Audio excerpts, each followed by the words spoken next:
E aí, pessoal, tudo bem? Estamos mais uma vez virtualmente reunidos para conversar a respeito das questões relativas à disciplina Leitura e Produção de Texto, letramento acadêmico. Hoje vamos conversar um pouquinho a respeito do gênero artigo, artigo acadêmico ou artigo científico.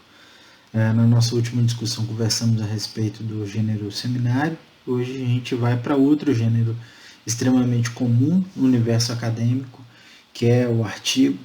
Talvez seja de fato uma das formas mais populares de divulgação nesse meio, de troca de informações, de construção de espaços de diálogo, né? Mas que não é daqueles que talvez sejam mais fácil, né, para se construir, para se chegar até lá, para se de fato produzir, né, porque ele requer uma série de questões, né, um certo acúmulo de experiência para que ele possa ser efetivamente produzido. Né? Então, o artigo ele representa, ao mesmo tempo, uma das formas mais comuns e mais populares de divulgação do conhecimento científico e de construção de espaços para o diálogo eminentemente científico, acadêmico, mas também aquele que exige, né, que a pessoa já tenha passado por certos, digamos assim, certas etapas do processo de aquisição dos costumes acadêmicos ou do acúmulo de experiência acadêmica para que tenha o seu artigo publicado em um meio, né, que dê atenção a uma temática específica. Geralmente é assim que funciona a publicação dos artigos. A gente vai conversar um pouco a respeito deles e na próxima aula a gente vai conversar sobre essa lógica acadêmica de maneira um pouco mais geral, a lógica do universo das pesquisas, né?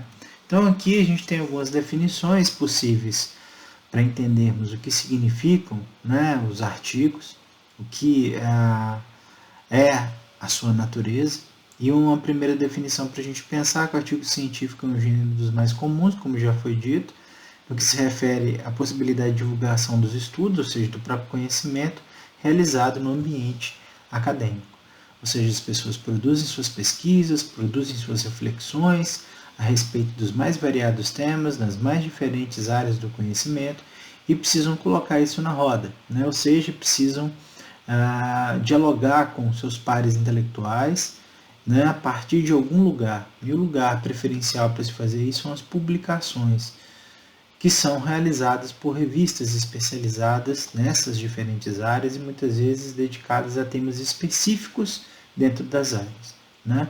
Então, em geral, o artigo representa essa oportunidade de acesso aos resultados das pesquisas e das reflexões realizadas na universidade, de maneira mais sintética que um livro, né? Não tão amplo como a gente pode encarar muitas vezes na produção de um livro, ou mesmo em trabalhos de conclusão, tais como teses de doutorado e dissertações de mestrado, especialmente aquelas construídas a partir do locus, né, do espaço das ciências humanas e sociais, né, mas é mais ampla e original, né, em relação aos resumos, por exemplo, e outras formas de comunicação acadêmica, sobre as quais a gente, inclusive, já conversou. A publicação de um artigo científico, portanto, geralmente é realizada em um periódico acadêmico, que a gente chama de revista, serve para que haja não apenas a divulgação desses resultados obtidos ao longo da realização de uma pesquisa, fruto da análise dos dados, né, que foram conferidos, prospectados por aquele autor ou por um conjunto de autores que trabalharam, né, em parceria para realizar aquela pesquisa e posteriormente publicá-la, né, seus resultados, suas reflexões, mas para que também se possa discuti-lo de maneira pública e amplamente com os demais interessados naquele tema específico, né? Então, muitas vezes a gente tem várias possibilidades de diálogo a partir da publicação dos artigos, que desde a divulgação de uma novidade com relação a algo que diz respeito a um tema, de uma área específica, até mesmo a possibilidade de crítica ou de revisão de postulados antigos, de teses já publicadas anteriormente, né, de outros trabalhos a partir de novas evidências. Então se aquece os debates a respeito de um determinado tema. O que é interessante é que a publicação por meio de revistas acadêmicas acelera o processo de diálogo, né, porque as revistas hoje, inclusive, elas estão mais amplamente acessíveis às pessoas. Óbvio que assim, aqui no Brasil é muito comum que todas as publicações acadêmicas, ou quase todas, elas sejam livres, ou seja, a gente não paga para ter acesso àquele artigo. Mas especialmente nas áreas duras, nas hard sciences, existe a possibilidade que você tenha que pagar para ter acesso àquele artigo. Né? Então, áreas, por exemplo, como de saúde, revistas internacionais, geralmente requer que você tenha uma chave de acesso paga para conseguir ter ciência do que foi publicado em um determinado número daquela revista. Né? Mesmo para a área de ciências humanas e sociais, algumas revistas fora do Brasil também se valem desse tipo de estratégia, né? Ou seja, tem um paywall para você ultrapassar, você tem que pagar para conseguir ter acesso àquilo. Mas de maneira geral, a publicação na forma de artigo ela consegue ter uma velocidade de circulação da informação maior do que as publicações realizadas a partir de livros, né? Especialmente quando não se cobra para fazer isso. Mas a gente vai discutir mais a respeito disso daqui a pouco.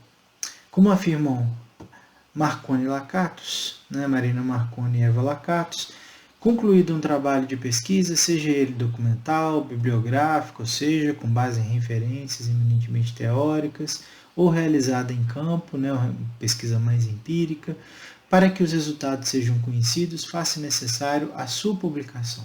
Não basta fazer, você tem que fazer com que os outros conheçam aquilo que você fez.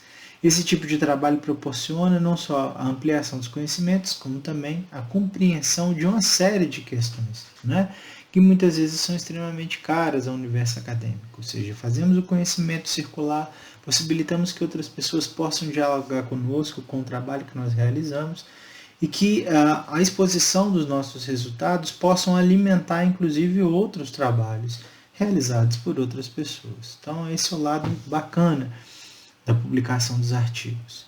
Ainda de acordo com essas autoras, os artigos científicos, por serem completos, permitem ao leitor, mediante a descrição da metodologia empregada, para que se pudesse chegar aos resultados e os dados que anteriormente foram analisados, do processamento utilizado e resultados obtidos, repetir a experiência, que foi aquilo que eu acabei de dizer. Para todas as áreas, a repetição da experiência pode significar coisas diferentes, inclusive. Né? Repetir uma experiência em ciências sociais pode ser repetir determinados percursos metodológicos com temas parecidos, né? Com temas próximos àquele que foi ali observado numa pesquisa publicada em uma determinada revista. Para outras áreas vai ter um sentido um pouco diferente, de repetir, digamos assim, em termos de laboratório, em termos das vicissitudes de uma área específica, como da área de exatas ou da área de saúde, por exemplo, repetir aquela experiência em si para verificar se ela de fato leva até aquele resultado. Né? Então as perspectivas são as mais variadas possíveis dentro dessa questão da repetição de uma experiência, né? Ou da alimentação de novas indagações, que é algo mais comum no nosso caso, nas humanidades. A socialização de ideias, né, que representa a publicação dos artigos, das metodologias e dos próprios resultados, é uma das questões que podemos considerar com muita segurança centrais dentro do processo de construção do conhecimento no ambiente universitário. Sem essa circulação de ideias, que deve acontecer, dentre outras possibilidades, pela publicação do artigo acadêmico, a gente não tem, né, a construção efetiva do conhecimento. A universidade ela é feita necessariamente a partir de questões como essa, do diálogo.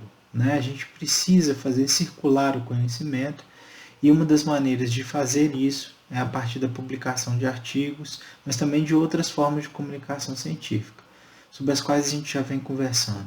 Então, a publicação de um vídeo que contém um bom chamamento às discussões de uma determinada área também é uma forma de propagar, de construir o conhecimento. Né? Dentro do ambiente universitário especificamente, especialmente quando a gente diz respeito ao consumo da informação, ao diálogo por parte daqueles que já são iniciados nas artes do mundo acadêmico, o artigo é o caminho preferencial. Nesse sentido, Escrevem-se artigos para informar a comunidade acadêmico-científica tanto acerca de novas descobertas sobre um determinado campo de pesquisa, quanto acerca do questionamento e releituras de teorizações já existentes. A revisibilidade, que é um princípio do século XVII, é sempre bem-vindo e sempre importante nesse sentido. Ou seja, pode ser que determinadas questões que foram apontadas por autores anteriores, que publicaram seus trabalhos a respeito de um tema específico, possam ser revisitados e inclusive revistos, né? Criticados, portanto, no sentido mais respeitoso possível por novos trabalhos que utilizaram novas evidências, novas metodologias, etc. E como é que se faz isso? Né? Como é que se propõe uma discussão a respeito disso? Geralmente a partir da publicação dessas ideias, dessas possibilidades de revisão, dessas possibilidades de novas teorizações, inclusive. A gente tem espaços onde isso é possível. Né? O espaço que a gente está discutindo aqui é o espaço de uma publicação eminentemente acadêmica, né? Disponível preferencialmente na internet. Mas existem outros espaços de diálogo sobre os quais a gente vai falar mais à frente também. Por exemplo, a comunicação acadêmica em eventos. Né? Quando a gente conversou a respeito de seminário, a gente falou rapidamente a respeito disso, se não me falha a memória. É uma dessas possibilidades. Né? Você leva ali os resultados, muitas vezes parciais, de um estudo para colher dos seus pares, dos seus colegas, né? Sejam eles professores, pesquisadores experientes ou mesmo estudantes, impressões a respeito daquela caminhada que ainda está em curso. No caso do artigo, na maioria das vezes, é uma caminhada já finalizada, que você coloca ali para apreciação dos seus pares intelectuais. Né? Mas são vitrines nas quais você expõe o seu trabalho, para que não só as pessoas observem, né, como vitrine de fato, mas que elas interajam, né, que elas ultrapassem essa imagem, inclusive, da metáfora que eu utilizei. Porque a observação apenas ela não gera diálogo. A gente precisa de um diálogo ativo para que haja, de fato, a construção de entendimentos, de críticas, enfim. Inclusive, um artigo pode ser também alvo daquilo que a gente já discutiu, que é a resenha. Né? Alguém pode resenhar um artigo. Não obstante, há ainda artigos escritos com o objetivo de revisar bibliografias e conteúdos em suporte eletrônico sobre um tema específico que reúnam em uma leitura crítico-analítica concepções diferentes dos autores. Né? Então, percepções como aquelas comumente apresentadas em resenhas também podem alimentar novos artigos, ou seja, pesquisas no campo das humanidades, especificamente, que é de onde nós falamos, requerem necessariamente que haja um olhar crítico, um olhar reflexivo, melhor dizendo, do autor de um determinado trabalho a respeito da temática geral, inclusive no sentido de buscar um diálogo ativo com a bibliografia, que forma a base teórica de seu tema. Né? Então, há artigos que buscam justamente isso, fazer um balanço, ou seja, um levantamento das ideias que foram efetivamente publicadas a respeito de um tema, né, e analisá-las. Muitas vezes a gente pode apontar para caminhos diferentes daqueles que foram anteriormente vislumbrados por esses autores que já haviam publicado. Então, muitos artigos podem ter justamente esse objetivo, né, de lançar um novo olhar a partir da crítica de trabalhos anteriormente publicados, a partir de novas evidências, de novas reflexões, evidentemente. Como já dito, os artigos são, portanto, e principalmente publicados em revistas especializadas, sendo que hoje a maioria está online. A maioria está na internet, etc. Antigamente, né, essas revistas eram eminentemente publicadas em forma impressa. E na transição do impresso para o online, houve um certo debate, uma certa polêmica, que não durou muito tempo, porque a pressão do mundo online é mais urgente, é mais veloz e, de fato, resolveu já a coisa. Mas havia, por exemplo, na avaliação feita pela CAPES, em relação à publicação de professores que participam do mundo da pós-graduação estrito sensu, ou seja, de curso de mestrado e doutorado, de avaliar mais positivamente artigos que haviam sido publicados em revistas impressas e avaliando de maneira menos, digamos assim, positiva artigos publicados online. Isso não existe mais, né? porque praticamente tudo hoje está na internet. Mas até pouco tempo atrás as revistas eram publicadas desse jeito aqui. Essa aqui é uma revista da Unicamp, História Social, tem um artigo meu aqui. Esse é um volume de 2011, é o número 21 da revista, do segundo semestre de 2011. Vocês veem que, né, material impresso, mas está disponível também na internet. Né? Aqui já é uma versão de um periódico acadêmico, de uma revista científica, que já nesse ano aqui, de 2011, data dessa publicação, já tinha as duas versões. Mantinha a versão impressa, que é esta que está aqui, e mantinha uma versão online. Tá? Online está lá. Né? Hoje é muito raro que alguém gaste dinheiro para imprimir as revistas. Né? Elas são eminentemente hoje publicadas apenas online. Tem um outro exemplar aqui que é mais antigo, que é a revista Locus, outra revista de história, outra revista acadêmica.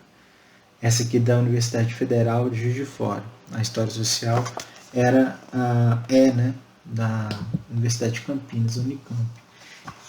Esse aqui exemplar da Locus é de 2005, uma velhinha, né? Não sei se dá para ver aí. É de 2005, volume 11, número 1 e 2 concentrados aqui. Eu tenho uma resenha. A gente discutiu resenhas outro dia. Eu tenho uma resenha que eu produzi, publicada aqui nessa revista. Obviamente também está online. Né? Nenhuma dessas duas revistas faz isso mais. Né? Imprime seus exemplares. Então, para números antigos, algumas revistas estão fazendo a transição ainda daquilo que era disponível apenas em versão impressa para o universo online. Então, pode ser que a gente muitas vezes tenha uma referência em uma obra que a gente leu, seja um artigo, um livro, uma tese, faz referência a um artigo publicado na revista de tal ano e que ainda não está disponível online. Né? Você tem uma versão impressa e às vezes essa versão impressa é difícil de achar. Ela está em alguma biblioteca de alguma universidade, de alguma biblioteca pública geralmente, ou algum autor possui um número. Mas várias revistas, aquelas que ainda, especialmente aquelas que mantêm seus trabalhos em dia, têm feito um esforço para digitalizar todos os números publicados, o que é excelente porque nos apresenta aí uma imensa possibilidade de ter acesso a um conhecimento importantíssimo. Ainda mais pensando assim, em artigos que são considerados clássicos. Para a nossa área, né, ainda existe essa possibilidade, né? Ou seja, tem um artigo publicado, sei lá, há 30 anos, que ele ainda pode ser considerado uma referência extremamente valiosa para se discutir um determinado tema. Para as áreas duras, é mais raro que isso aconteça, porque há um volume muito grande de renovação, muitas vezes, de determinadas técnicas, de determinadas discussões específicas, especialmente aquelas ligadas à empiria. Então, há novas resoluções, há novas evidências, né, científicas a respeito daquilo, então é um conhecimento que se renova muito rapidamente. Via de regra, quando falam de atualização bibliográfica, dizem respeito sempre a artigos publicados entre 5 e 3 anos da data que está produzindo um novo conhecimento. Então, isso é muito mais comum entre as ciências duras do que entre as humanidades. Né? As humanidades levam ainda em consideração material produzido, publicado há mais tempo, inclusive. Né? Levando em consideração, muitas vezes, que aquele material, aquele artigo especificamente, ou aquele livro, pode ser considerado ainda um clássico por ser uma referência importante, uma referência basilar para uma área ou para um tema específico. Okay? Geralmente os periódicos acadêmicos são ligados a universidades, como esses dois que eu mostrei aqui, um ligado à Unicamp e outro ligado à Universidade Federal de Juiz de Fora, institutos ou grupos de pesquisa sendo publicados semestralmente ou às vezes anualmente, dedicando-se a áreas temáticas específicas. Os dois que eu mostrei aqui para vocês são dois periódicos da área de história. Quando a gente conversou a respeito de resenha, eu mostrei para vocês uma revista, né, uma resenha publicada dentro de uma revista da área de ciências sociais, eminentemente, uma revista de sociologia. Então, o que é mais comum é que as revistas sejam classificadas a partir de de uma área ou de grandes áreas, né? De áreas específicas de avaliação da CAPES, muitas vezes. Então, tem a área de história, tem a área de sociologia, de filosofia, de artes, eu tenho a área de ensino e tem a área de educação, que aí é um pouco diferente, né? Ensino não é a mesma coisa que educação dentro da avaliação da CAPES. Dentro de cada uma dessas áreas, que são mais de 50 no caso da CAPES, eu tenho ali um grande conjunto de revistas classificadas, dentre elas revistas nacionais e estrangeiras, ou seja, são periódicos acadêmicos, revistas científicas, nas quais autores brasileiros ou autores ligados a instituições brasileiras publicaram seus trabalhos. E no caso específico, eu estou falando da CAPES porque de 4 em 4 anos ela avalia essas publicações, dá para elas conceitos, né? Desde um conceito maior, que significa excelência internacional, até conceitos iniciais de revistas que são mais jovens. Cada revista possui um conjunto específico de regras para avaliação de uma obra que é submetida para publicação, compreendendo desde exigências quanto à titulação do autor, isso pode acontecer. Algumas revistas, como a Locus, eu não sei se ainda é assim, mas exigiam, por exemplo, doutorado para que se publicasse artigos, não era o caso de resenha, eu era estudante de mestrado quando publiquei essa resenha. Quando eu publiquei o artigo no História Social, eu era doutorando ainda, então se exigia que fosse graduado. Algumas outras revistas não colocam empecilhos com relação à titulação, então a pessoa está fazendo a graduação ainda cursa, né, assim, sociais, ou história, ou letras, qualquer outra área, pode ali submeter um artigo para publicação. Tem regras de formato específico, tipos de citação, de como fazer as referências, etc. E muitas vezes há uma outra regra que é a chamada avaliação por pares. É um primeiro degrau da escada do diálogo a partir da possível publicação do artigo científico. Que é o quê? Você submete ali, né, os resultados da sua pesquisa, que compõem aquele texto que é o seu artigo, a uma revista. Para essa revista decidir se ela vai publicar ou não o seu trabalho, ela solicita pelo menos 2 pessoas que leiam o seu trabalho. São chamados pareceristas. Eles que vão dizer, a partir de determinados critérios, se a sua obra, né, se o seu artigo merece ou não ser publicado ali naquela revista, a partir das normas estabelecidas por ela, a partir do nível de exigência que ela impõe, né, e muitas vezes, né, o parecer ele pode vir com uma recusa, né, ou seja, esse artigo não é suficientemente consistente para ser publicado, porque ele tem esse problema, ou pode vir com né, um sim, ele pode ser publicado desde que sejam feitas algumas mudanças, algumas alterações para que se consiga manter um bom nível da publicação. Geralmente esses são os 2 resultados assim, que podem aparecer, para além de um ok 100%, olha, seu artigo é lindo, maravilhoso, vamos publicar. A avaliação por pares, então, ela se refere a esse processo de revisão do artigo submetido a uma revista por parte de outros estudiosos, geralmente aqueles que entendem daquele riscado específico, ou seja, entendem daquele tema. Geralmente são pareceristas convidados, muitas vezes, por essa publicação, são chamados pareceristas ad hoc, que são convidados ali a avaliarem aquela obra especificamente. Eu já realizei esse tipo de trabalho para algumas revistas, né?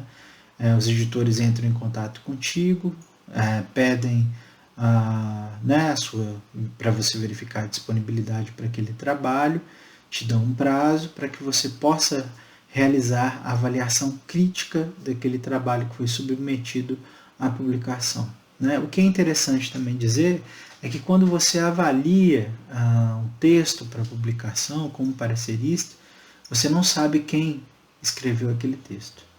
Né? Então é uma avaliação às cegas, além dessa ser avaliação por pares, né, pessoas que compõem a mesma área, que possivelmente entendem daquele tema, tem também essa característica necessariamente como uma espécie de segurança para o processo, né? Para que não haja qualquer tipo de vício. Você não saber quem escreveu aquilo. Como você não sabe, não tem a possibilidade de haver interferências nesse processo de avaliação. Por exemplo, você pega um artigo que foi escrito por uma pessoa que é muito sua amiga, né, e você não, né, é muito sua amiga, você quer que ela publique o texto, né? Isso pode trazer uma interferência. Ou outra pessoa que você não goste. Ou uma pessoa que é considerada uma sumidade naquela área e, pô, eu vou reprovar o texto do cara, etc.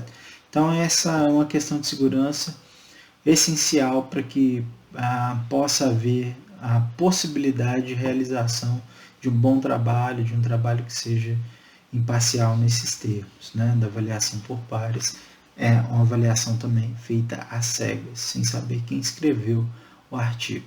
Assim, o processo de publicação de um artigo envolve necessariamente um diálogo possível, ou diria um diálogo necessário entre autores e diferentes leitores, começando pelos pareceristas da revista. Né? São as primeiras pessoas com as quais você dialoga.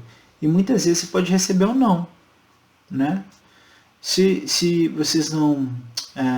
de repente vocês se recordam, mas aulas atrás, nós trabalhamos um texto, né, de uma autora que falava da publicação de artigos no campo das ciências sociais, e ela falava exatamente disso, né? Ou seja, da possibilidade de você aprender muito com o processo de submissão, porque um diálogo que é estabelecido entre você e o parecerista, que você também não vai saber quem foi o seu avaliador, né? Mas que ele pode dar para você, oferecer a você muitas informações preciosas para que o seu trabalho possa melhorar. Né? Na maioria das vezes é isso que acontece. Né? Ou seja, tem elementos que você não consegue enxergar no seu próprio texto, podem ser elementos dificultadores da compreensão do seu trabalho, e o parecerista ele exerce essa boa função de ali conseguir dar aquela luz, né? De olhar, olha, você pode dar uma mexida aqui, outra colar, melhore isso, melhore aquilo, que o seu artigo vai ficar tinindo, vai ficar bom. Então, é o primeiro nível de diálogo com os pareceristas. Se o seu artigo for aceito, né, se você conseguir realizar as mudanças, ou se não precisar de mudança, e vai ser excelente mesmo, você escala mais um grau nessas possibilidades de diálogo que são com os leitores, né, que será a vez de realizar o diálogo com os leitores da própria revista. Né. Trata-se, portanto, de um diálogo que visa, além da troca de informações e reflexões, o convencimento do leitor em relação ao que é exposto no texto. É um jogo de retórica e de prova científica. Né? No caso das ciências, de maneira geral, não dá para convencer o outro sem ter argumento sustentável, lógico, e que seja construído a partir de evidências. Né? A ciência se faz dessa maneira, em todas as áreas, inclusive. Né? Não se convence o outro no campo científico sem que haja substância suficiente para isso.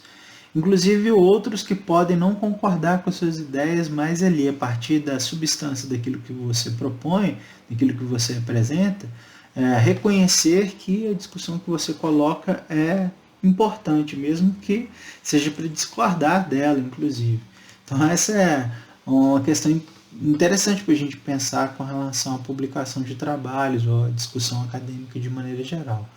Então a retórica científica, mais uma vez, ela não pode se valer de argumentos não fundamentados, né? Não podem ser publicados achismos não compõem artigos acadêmicos científicos, compõem postagens no WhatsApp, no Facebook ou qualquer outra rede social, mas não no mundo científico. Né? O achismo não tem lugar nele.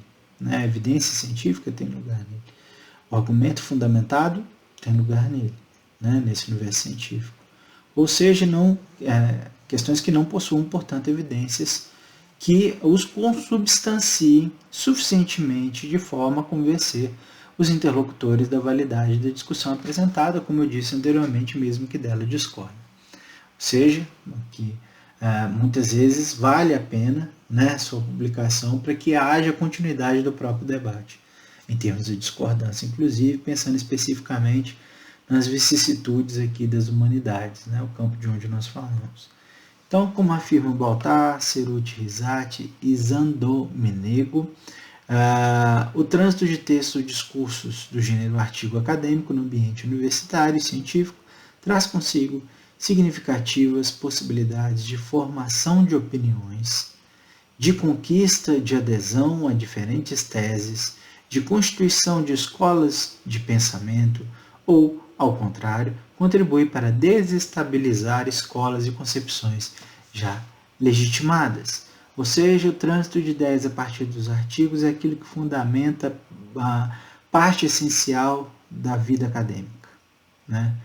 Da filiação a determinadas escolas de pensamento, a críticas a determinadas escolas de pensamento, a construção de determinadas teses que podem ser compartilhadas entre diferentes autores ou a demolição delas.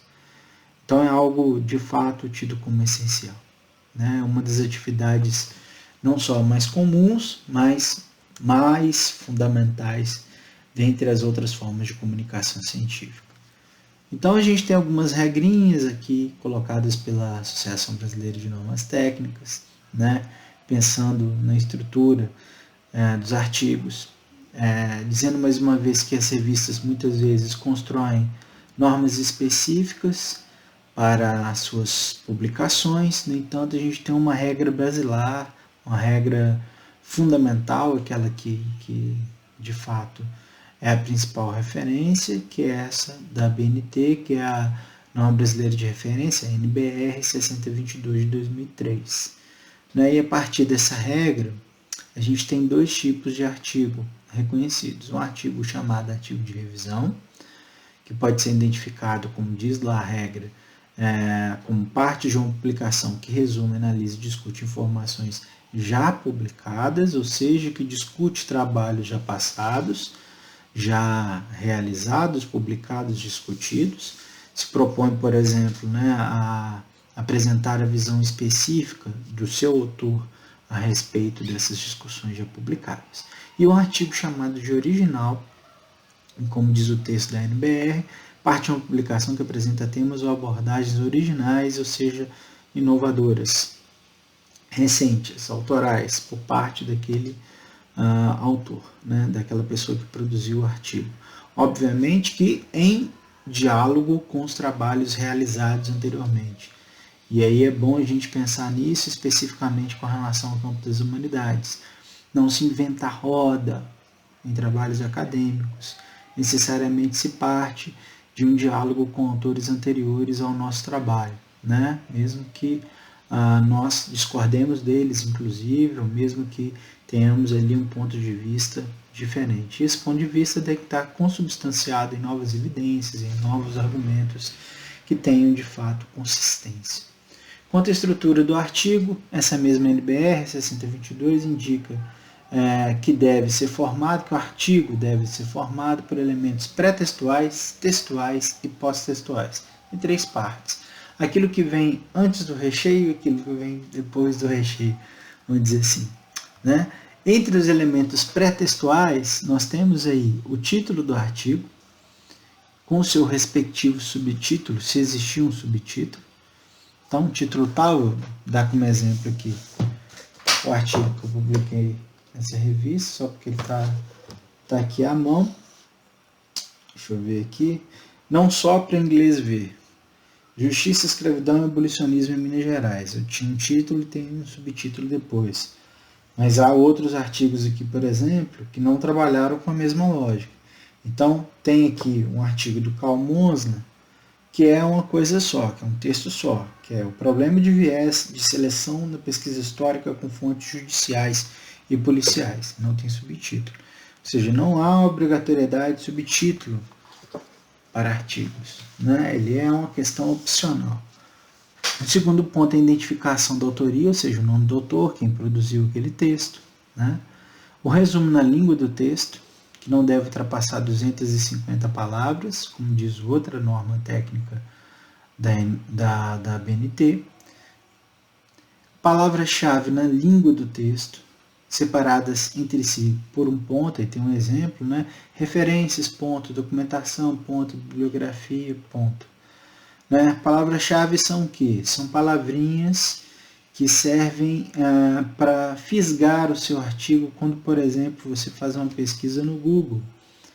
Você usa os chamados descritores. Os descritores, eles vão, né, atrás das palavras-chave. Então, muitas vezes, quando você está ali escrevendo um resumo, pegar mais uma vez aqui um exemplo, pegar da Locus aqui, qualquer artigo publicado, para dar um exemplo de palavras-chave, pegar esse artigo aqui do Marco Antônio Cabral, Polícia, Trabalhadores Urbanos em São Paulo, página 33, está aqui, ele tem um resumo. No resumo dele, tem as seguintes palavras-chave: polícia, trabalhadores urbanos, criminalização, organizações operárias. São palavras que, digitadas na busca, elas podem trazer até o trabalho do Marco Antônio Cabral dos Santos, né? Ou seja, esse trabalho dele sobre a relação entre trabalhadores urbanos e a polícia entre 1890 e 1920 em São Paulo. Essas palavras-chave chamam a atenção para elementos essenciais do artigo dele, né? São questões tratadas aqui nesse artigo, nessa publicação especificamente, ou seja, são palavras estratégicas para que as pessoas encontrem o seu trabalho, né? Pensando inclusive nos elementos de busca atualmente utilizados aqui na internet. Não é uma novidade, essas palavras-chave também eram utilizadas nos antigos instrumentos de busca, tais como os cardex, que existiam nas bibliotecas. Enfim, nos elementos textuais, esses foram anteriormente aqui, né? Os pré-textuais, a gente tem os textuais agora. Entre os textuais a gente tem 3, que é introdução, desenvolvimento e conclusão. Na introdução, né, a gente tem a parte inicial do artigo, onde devem constar aí a delimitação do assunto tratado, os objetivos da pesquisa e outros elementos necessários para situar o tema do artigo, tais também como uma justificativa daquela discussão, né? Por que esse tema é importante? A justificativa também é algo interessante para se discutir na introdução de um artigo, no meu caso aqui. Desenvolvimento, que é a parte mais importante do artigo, que é onde se desenrola a história propriamente dita, né? Que contém exposição ordenada e pormenorizada do assunto tratado, de como ele foi tratado, e divide-se em seções e subseções. Eu posso ali ter uma série de subtítulos para tratar do desenvolvimento desse trabalho, incluindo as questões metodológicas, conforme a NBR 6024, que é outra norma da BNT, que varia em função da abordagem do tema e do método. Eu posso dizer também, varia em função da área, né? De uma área para outra a gente pode ter outras vicissitudes. Então, como parte fundamental do artigo, o desenvolvimento ele pode ser estruturado a partir de 3 eixos, por exemplo. A fundamentação teórica, ou seja, com quem você conversa, onde você buscou a fundamentação para entender o tema, né? A metodologia da abordagem, como você tratou o tema, quais foram os caminhos traçados para que você conseguisse alcançar determinadas informações ou dados, e por fim a análise dos resultados da pesquisa, né? Como é que você tratou os dados para buscar um entendimento final a respeito daquelas questões todas. Então, a fundamentação teórica se refere especificamente ao diálogo realizado com outras obras e respectivos autores que discutiram o tema abordado no tema que você escolheu pesquisar, né? Ou seja, esse apanhado de ideias anteriores à sua, publicados em diferentes formatos, inclusive, não apenas de artigos, mas artigos, livros, teses, dissertações. A metodologia da abordagem, que se refere à descrição detalhada de como o trabalho foi evidentemente desenvolvido, ou seja, quais foram os métodos utilizados para responder à questão problema que foi identificada no seu trabalho. Em outras palavras, quais foram os caminhos que você percorreu para obter os dados e analisá-los. E por fim, a análise dos resultados da pesquisa, que se apresenta com a maneira a partir da qual os dados foram organizados de forma que pudessem ser compreendidos, ou seja, analisados à luz da própria fundamentação teórica que foi acolhida no estudo, apresentando-se ali os resultados possíveis a partir daí. Ok? E por fim, né, dentro desse escopo, dessa estrutura, a gente tem, fechando a conclusão, do seu artigo, que é a parte final, obviamente, na qual se apresentam as conclusões correspondentes aos objetivos e hipóteses, né, que foram levantadas e indicados na introdução.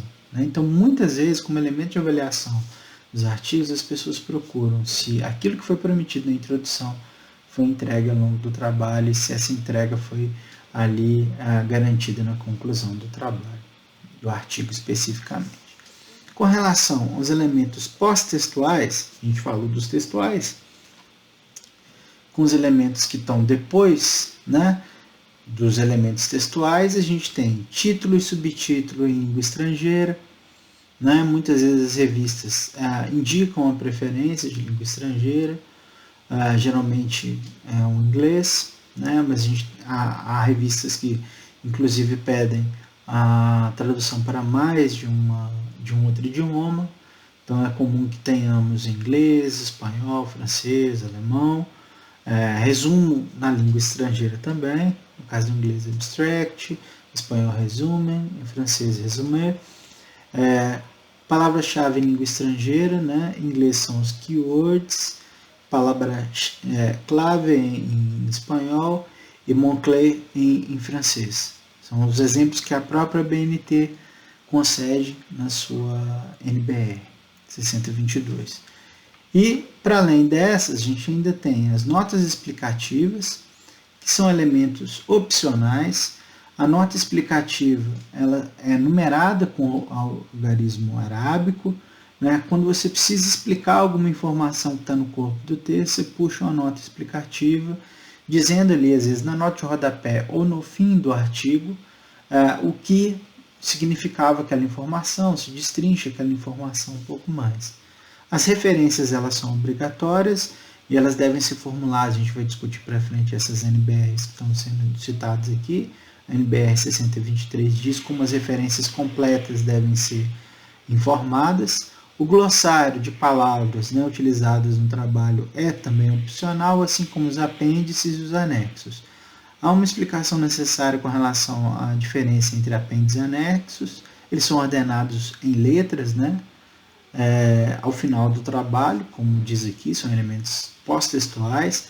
O apêndice é a informação que você produziu e você quer colocar lá no fim. Por exemplo, questionário que você fez, um roteiro de entrevista que você elaborou, né, e aplicou efetivamente sua pesquisa de campo. Você quer conceder acesso ao seu leitor a esse material que você mesmo elaborou, ele é um apêndice. Agora, se é um documento que você pesquisou, por exemplo, é uma lei, é um regulamento, é uma parte de um determinado texto que você consultou, mas não foi produzido por você, mas você quer conceder acesso ao seu leitor também, ele é um anexo. Ok? Muitas pessoas confundem esses dois elementos, o apêndice e o anexo. Essa talvez seja uma maneira mais simples de explicar a diferença entre um e outro. Ainda nessas estratégias de construção, há diversas, né, que podem ser mencionadas, a produção do artigo. A Marconi e Lakatos destacam a necessidade, no caso da produção de um artigo teórico, que está falando de determinadas ideias que foram publicadas por diferentes autores, né, a construção de um roteiro se faz necessária. Né? E esse roteiro que elas imaginaram tem aí, né, os seguintes elementos: a exposição de maneira geral do tema, quais são os fatos apresentados correlacionados a ele, a síntese desses fatos, né, um sumário desses fatos, e a maneira como você os lê, e uma conclusão a respeito deles. Essa é uma das maneiras. Né? Outros autores vão indicar outros caminhos pelos quais se pode pensar a construção de textos relacionados, por exemplo, a questões teóricas de maneira diferente a essa colocada pelas duas autoras. Quanto à motivação para a redação do artigo, elas também afirmam que eles podem atender aos seguintes elementos: certos aspectos de um assunto que foram estudados ou foram superficialmente estudados, ou ainda se tratados amplamente por outros, Novos estudos e pesquisas permitem encontrar uma solução diferente de tudo aquilo que foi apresentado anteriormente. Então essa pode ser uma motivação importante, né? Ou seja, eu tenho um tema tido como clássico, já bem debatido, já longamente debatido, mas eu consegui enxergar uma inovação possível para aquilo ali. Então essa pode ser uma inovação interessante para começar, né, a pensar na produção de uma pesquisa primeiro e, por fim, a produção de um artigo dizendo quais foram os resultados alcançados naquela pesquisa. Uma questão antiga conhecida pode ser exposta de maneira eminentemente nova, né? Os resultados de uma pesquisa ainda não se constituem material suficiente para a elaboração de um livro, então eu estou no caminho até lá, eu não tenho material para publicar meu livro ainda, mas eu quero buscar diálogo com os pares intelectuais, então o caminho pode ser, evidentemente, a publicação de um artigo. Ao se realizar um trabalho, surgem questões secundárias que não serão aproveitadas na obra, pensando aí na dissertação, numa tese ou no livro. Então você está ali no processo, apareceu uma temática interessante para se pensar, mas você acha que aquilo ali não vai caber no resultado final e de repente isso dá um bom artigo que eu possa, né, publicar e buscar o diálogo com outras pessoas a respeito desse tema secundário, né? Isso já aconteceu comigo, por exemplo, desenvolver um trabalho para uma publicação final, ele não vai caber, mas ele está ali separado para se pensar a possibilidade da publicação de um artigo.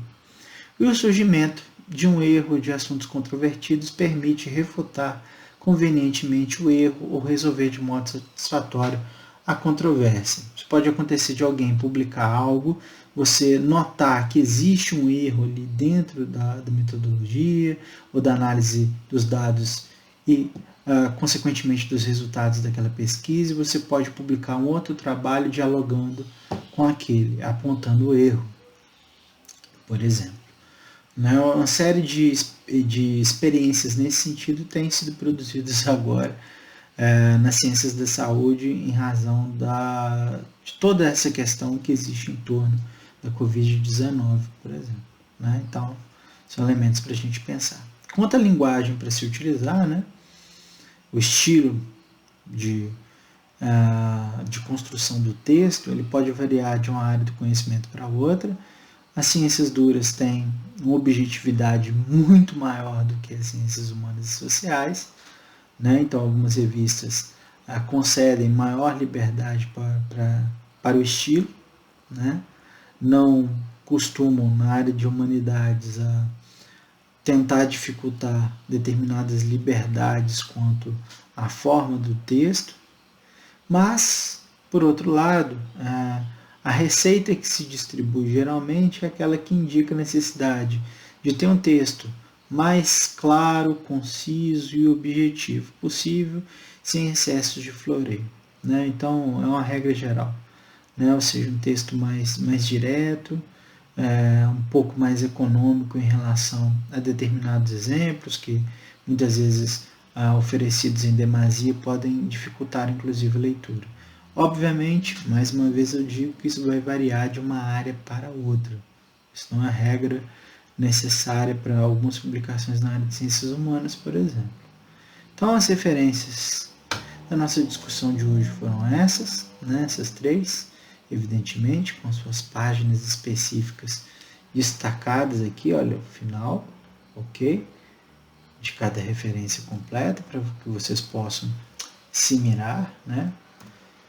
E chegamos ao fim da discussão de hoje a respeito do artigo acadêmico. Voltaremos a discutir uma série de questões relativas a esse tema especificamente, ok? Para que a gente possa aí, né, entender questões relativas ao universo acadêmico de maneira geral, de pensar aí as questões do chamado letramento acadêmico que temos discutido desde o início. Na próxima semana, na próxima aula síncrona que teremos, discutiremos a respeito disso, né, de questões relativas aí ao universo acadêmico, quanto a questões relativas à lógica da pesquisa científica, né? Vamos começar um debate também sobre honestidade intelectual, ok?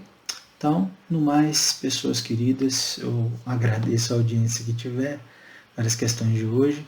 Peço especificamente que deem feedback a respeito daquilo que vocês têm sentido quanto às aulas, se elas estão correndo bem, se não, se o conteúdo está ok, se não, né? Se tem valido, se tem possibilitado a construção de aprendizagem significativa. Né? Por favor, deem esse feedback. Teçam observações específicas ou mesmo dúvidas, se as tiverem, a respeito do tema da aula de hoje, por gentileza, ok? No mais, um grande abraço para vocês, continuem se cuidando, assim espero que estejam, né? E cuidem dos seus também, tá ok? Tchau, tchau, até a próxima. Até.